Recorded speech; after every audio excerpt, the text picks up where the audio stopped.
So what happens when the very systems we trust to deliver justice start to, well, break from the inside out? Today we're looking at two crises that seem totally disconnected, one about deadly neglect, the other about alleged greed, but they both point to a really unsettling truth about systemic failure. Let's dive in. And that really is the big question here, isn't it? This isn't just about a few bad apples. It's about what happens when the entire orchard is sick, when the environment itself allows for neglect and conflicts of interest that have devastating consequences. To figure this out, we're going to take you to two very different places. First, a maximum security prison in Wisconsin. Then, a criminal courtroom way down in New Orleans. Two different settings, two different problems, but they tell one powerful story about just how fragile justice can be. All right, so first up, let's go inside the stone walls of this Wisconsin prison, where a long-simmering crisis of neglect has boiled over into criminal charges against the very people who were in charge. So here it is, Waupun Correctional Institution. I mean, look at this place. It was built before the Civil War. It's got this imposing, almost castle-like vibe, but behind those walls, years and years of decay.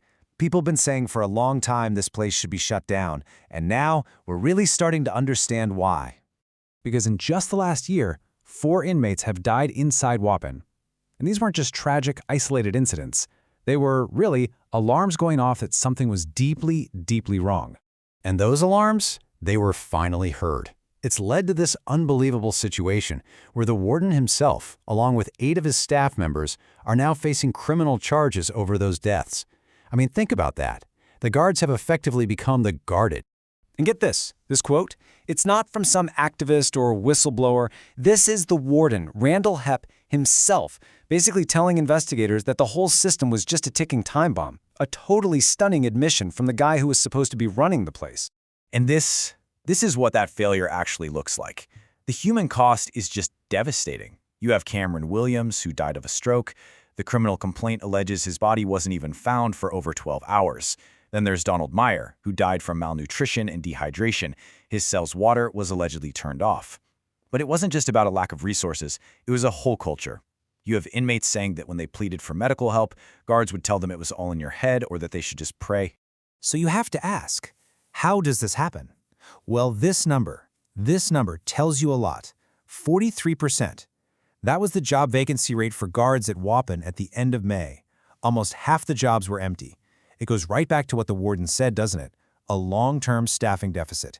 It's the key to the whole disaster. So, no surprise here, a crisis this big turns into a political fight. On one side, you've got Governor Tony Evers. His plan? Close another old prison, focus more on reform. But then you have Dodge County Sheriff Dale Schmidt, who's basically saying, whoa, not so fast. He calls that a dangerous proposition if there's no replacement facility, and he argues that what he calls soft-on-crime policies are putting people at risk. So everyone agrees there's a huge problem, but they are miles apart on how to fix it. Okay, so now we're going to make a huge pivot. We're leaving that crumbling prison behind and heading down to a courtroom in New Orleans. And here, the breakdown of justice wasn't about neglect. It was, allegedly, all about profit. So what we have here is a class action lawsuit, and the players are pretty incredible. You've got 2 regular guys, Hakeem Meade and Marshall Sukram, and they're going up against the sitting judge, Paul Bonin, and a private company he allegedly had deep ties to called ETOH Monitoring. And this whole case really boils down to a fundamental idea in our legal system. It's called the appearance of bias. The 14th Amendment basically says that justice can't just be fair, it has to look fair to everybody. So a judge can't even seem like they're making decisions for personal or financial reasons. Even the hint of it is a huge problem. So, how did we get here? This timeline laid out in the lawsuit is pretty eye-opening. For more than 10 years, Paul Bonin and a guy named Leonard Levinson were law partners. Then, Levinson co-founds his ankle monitoring company, ETOH. Over the next few years, Levinson and his business partner pumped thousands of dollars in donations or loans into Judge Bonin's campaigns. And then, what happens in 2017? Judge Bonin starts sending defendants from his own courtroom straight to his old partner's company. And if you want to understand the core of the accusation, just look at this email. This is from Judge Bonin's office to the company, ETOH. And it says it right there in black and white. Mr. Sukram can get his ankle monitor off. He can get his freedom back once he pays his balance in full to the private company. It's just, wow. And just like we saw back in Wisconsin, these decisions had a real, tangible human cost. Take Akeem Mead. He'd been perfect on pretrial release for a year, and then suddenly, bam, he's ordered to wear an ETOH monitor that cost him around $300 a month. And Marshall Sukram, the guy from that email, he paid over $1,000 to that company just to get the monitor off. It's alleged that the system wasn't about justice, it was about creating a debt that you had to pay to be free. Okay, so we've got a prison literally falling apart, and a courtroom where justice was allegedly for sale. They feel like totally separate issues, right? But let's connect these two stories. This is really where it all comes together. You've got two paths to the exact same breakdown. In Wisconsin, it's failure by neglect.